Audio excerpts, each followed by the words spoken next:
Muita calma nessa hora, muita hora nessa calma. Eu sou o Felipe Barbosa, esse escritor que um dia fala de Disney, um dia fala de horror e que muito constantemente fala de livros e livros de horror, livros de terror, principalmente nessa maratona do mês de outubro que já está chegando na reta final, onde estamos lançando aqui vídeos sobre horror e terror todos os dias. Bom, aqui na maratona a gente já conversou um pouquinho sobre autores bem diferentes, já falamos muito de Stephen King, já fizemos uma breve visitinha ali ao Lovecraft, embora eu tenha prometido para vocês que eu ainda vou voltar com vídeos mais especiais sobre ele. Só que teve um cara do qual a gente não falou até agora e assim, é impossível ter um mês inteiro falando de livros de horror e não falar do Edgar Allan Poe. É um cara que dispensa apresentações, só que ele foi o primeiro escritor norte-americano a ficar conhecido por escrever contos. Como vocês devem saber, ele é considerado o inventor do gênero de ficção policial, só que ele também tem um pezinho ali na ficção científica e, é claro, no horror, principalmente com os seus contos macabros que ficaram muito famosos. É muito importante a gente lembrar que a gente está falando ali de 1830, 1840,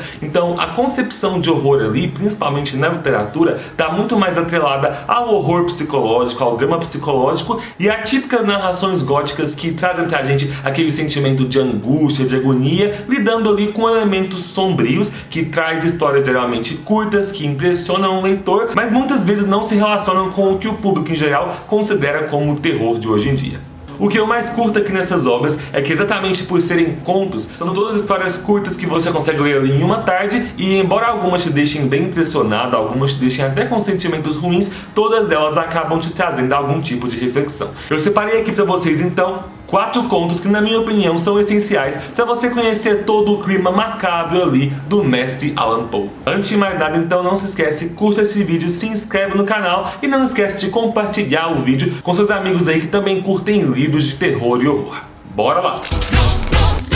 O primeiro conto que eu trouxe aqui é Morella, de 1835. Esse é um dos contos do autor que me deixou mais impressionado, tenho que confessar. A gente vai acompanhar ali um protagonista que não tem nome, que é uma coisa muito comum nos contos do Allan Poe, que sempre permitem que a gente se identifique com facilidade ali com o protagonista. Esse cara conhece essa mulher, Morella, que é uma moça muito inteligente, que chama bastante a atenção dele pelo quanto ela é culta, sábia, estudiosa. E por mais que ele saiba que ele não tem sentimentos amorosos por ela, por mais que ele saiba que ele não tem aquela chama ardente da paixão, os dois acabam se casando porque eles têm uma relação confortável e acham que eles podem ter um bom casamento. E a Morella é extremamente obcecada por estudar e pesquisar sempre. Ela tem um grande conhecimento acadêmico e ela está sempre ali investigando e estudando sobre filósofos alemães, principalmente estudando sobre filósofos que lidam ali com a questão de identidade. Então a gente já começa a ter umas abordagens teóricas ali nessa parte do conto. Com o tempo, a questão principal do relacionamento dos dois são os estudos e as pesquisas da Morella, porque ela sempre era muito focada em estudar, em aprender mais, e ela acaba levando um pouco disso pro marido. O marido, o narrador da história, acaba se interessando em estudar ali junto com ela.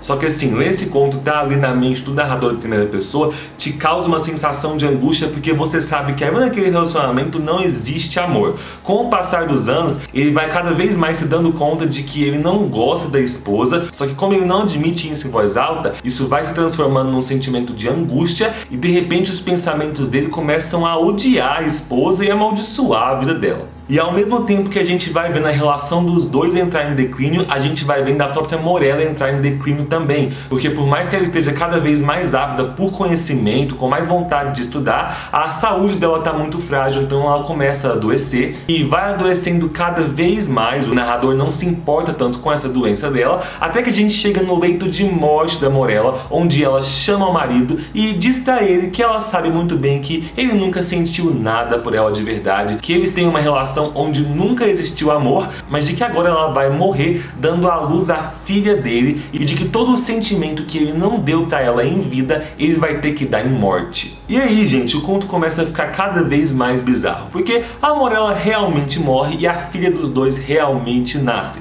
Uma filha a qual, a princípio, o narrador não dá nome. Sim, fica uma criança sem nome por alguns anos lá. Mas é dito que a criança cresce muito rápido e conforme ela vai crescendo, o narrador começa a perceber que a menina é exatamente igual à esposa. É como se fosse uma nova Morella ali na casa. E isso vai causando um sofrimento muito grande no personagem e uma angústia muito grande em quem tá lendo, que quer, assim, entender o que exatamente é aquilo que tá acontecendo com aquela criança. Eu não vou falar mais do conto para não entregar spoilers aqui para vocês, mas é muito massa todo o clima melancólico que o Edgar Allan Poe consegue construir ali. E a gente nota ali que o autor tá bem na zona de conforto dele, porque ele tá lidando com dois temas que ele ama, que são a morte e também a metempsicose, que era um termo que ele estudava bastante, que faz referência à passagem da alma para outros corpos. Um exemplo de metempsicose, por exemplo, seria a reencarnação.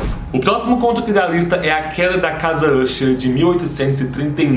Gente, é o seguinte, se você gosta de obras conhecidas hoje como A Maldição da Residência Hill ou A Coluna Escarlate, tudo que nós sabemos sobre casas de famílias amaldiçoadas que vão se deteriorando com o tempo, tudo começou aqui, gente. Tudo começou com Allan Poe, nesse conto aqui, que também é narrado por um personagem sem nome. Isso é muito comum nas obras dele. Esse personagem vai passar alguns dias ali na mansão do Roderick, que é um grande amigo de infância que ele tem, e o Roderick, ele tem uma irmã gêmea, que é a Madeline, e esses dois, eles são os únicos herdeiros ali da família Usher, que é uma família muito rica, tradicional ali, e muito misteriosa também. Quando o narrador chega na casa, ele se surpreende com o ambiente que existe ali, porque a casa é uma mansão gigantesca, só que ela está envolvida ali numa atmosfera de opressão que causa calafrios em quem chega por ali, e o Edgar Allan Poe consegue causar esses calafrios em quem está lendo. A descrição que ele dá da casa e do clima que existe ali é muito sombria. E não só o estado da casa, mas o estado de saúde dos irmãos também tá nada bem. A Lady Madeline, ela tá à beira da morte, e o Roderick, que é o irmão dela, diz pro narrador que ele tá com uma doença hereditária que é incurável.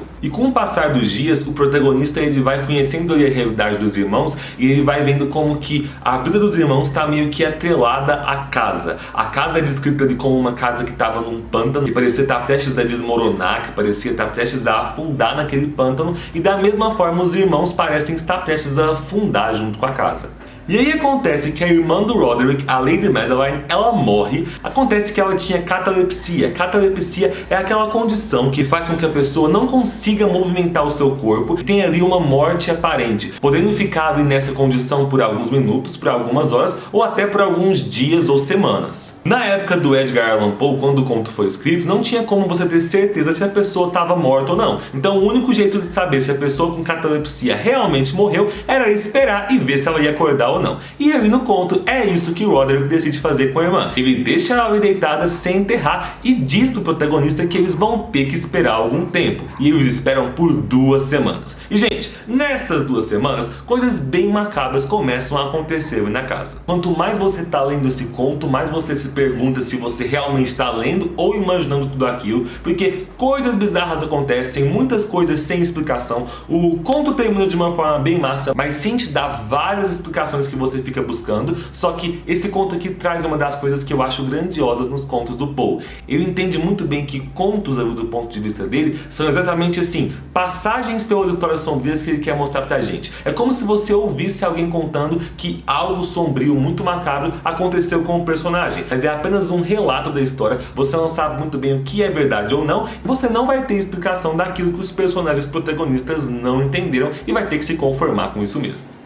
O terceiro conto aqui da lista é um conto que não me faz bem, ele me traz alguns sentimentos bem negativos, mas eu não poderia deixar de colocar ele aqui na lista porque é uma das obras mais bem conhecidas e mais bem trabalhadas do autor, que é O Gato Preto, de 1843. Ali o nosso protagonista é um homem que sofre muito com o alcoolismo, que vive com a esposa numa casa com vários animais de estimação, e dentre esses animais de estimação, o animal que mais se destaca ali, o preferido dele, é um grande gato preto chamado Plutão. Acontece que um dia esse homem volta para casa completamente bêbado, completamente embriagado, e ele ataca o Plutão e arranca um dos olhos dele com o canivete. O gato fica muito ferido, fica muito mal, só que assim, depois passa-se uns dias e ele se recupera. O gato perdoa o dono com muita facilidade, porque animais têm coração ao contrário de humanos. Só que assim, com o passar do tempo, os efeitos do alcoolismo vão agindo ali na cabeça do cara, e ele meio que começa a criar uma aversão por esse gato e um ódio profundo dele, até chegar no ponto em que ele mata o gato enforcado.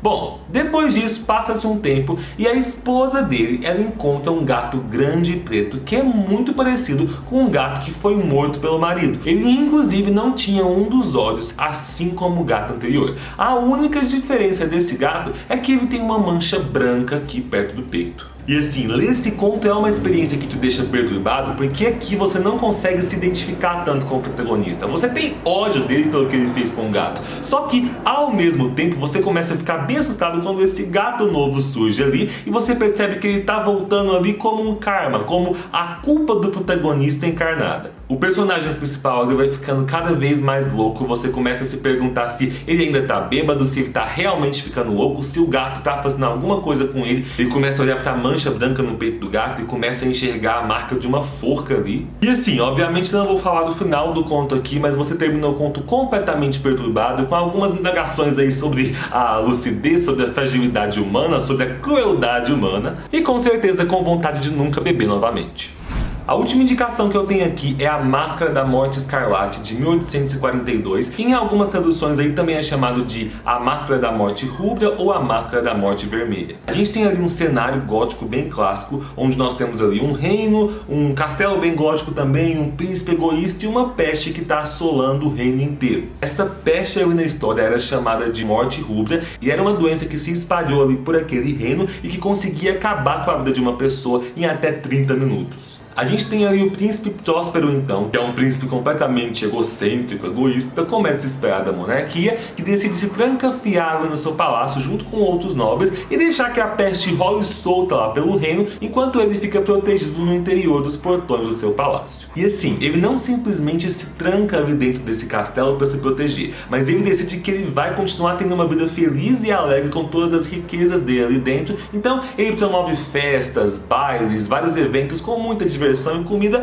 para todos os nobres, enquanto a população fora dos muros do castelo continua a morrer. Isso perpetua-se por algum tempo, até que depois de cerca de 6 meses, o príncipe decide fazer um grande baile de máscaras para comemorar a saúde ali entre ele e os nobres. Só que nesse baile de máscaras eles vão receber ali a presença de um visitante misterioso, que tem uma máscara um tanto macabra, tá vestindo uma fantasia bem sombria, e quando eles olham para esse visitante é como se esse visitante representasse a própria peste da morte rubra. Esse conto aqui, na minha opinião, é o que você consegue ler mais rapidamente. Aqui a gente tem um narrador onisciente, então você consegue ter uma visão bem ampla daquele reino e uma visão bem clara da crítica que o Poe tá querendo passar na história. Eu acho muito massa a habilidade que o autor tinha de conseguir ali assim, em poucas linhas, em poucas frases, já te dar uma descrição completa, já te fazer sentir vários sentimentos de uma vez, sem ter que ficar ali às vezes insistindo em descrições longas de vários parágrafos, para falar algo que ele pode falar de forma bem mais direta e bem mais macabra. Bom, gente, é isso. Eu espero que vocês tenham gostado das indicações que eu trouxe aqui. Espero que vocês tenham a oportunidade de ler. São leituras rápidas, você consegue ler as 4 num dia só. Só que assim, se você ler as 4 de uma vez, eu acredito que você vai precisar ler uma comédia romântica depois, porque você pode ficar um pouco paranoico. Não esquece de deixar aqui nos comentários o que você já leu do autor, o que você gosta, o que você desgosta, ou outros autores com os quais você se identifica do gênero. É isso aí. Muito obrigado pela companhia, um beijão e até a próxima.